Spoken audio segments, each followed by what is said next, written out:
Guys, nasa na yung mulberry? Tingnan nyo guys, siniran uli ako ng ibon. Diba, ang bait nila sa akin. Harvestin na natin tong isang mulberries. Tapos may isa pa daw doon. Dalawa na yung tinira nila sa akin. Noong nakaraan, isa lang yung tinira nila sa akin. Eto kaya dito, ilan kaya ititira nila sa akin dito tsaka dito. Dito pa, oh.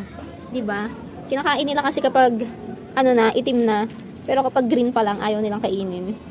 Pero tinitira naman nila ako ngayon dalawa. So, papakain natin siya kay Bujek. Hindi ko lasan. Di ba sa muna natin? Huwag na! Malinis yan! Di tayo mamamatay dyan. Saan ka punta? Tikman mo ako masarap. Pagpagin mo lang. Ang cute ng mulberries. Sobrang liit lang. Ano? Matamis na ba? Masim pa? Medyo masim-masim. Ha? Medyo masim-masim pa. Pero ang lasa? May kalasa siyang prutas eh. Ano? Hindi mo alam kung ano lasa? Basta may kalasa siyang prutas, hindi ko maanin. Ako, tikman ko to. Sobrang Latina, sobrang cute, ang liit, tapos medyo mapula pa.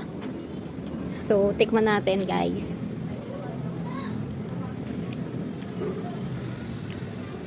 Ang sarap. Ang sarap niya, masim-masim na matamis. Biten. May kalasa siyang prutas. Biten yung isa.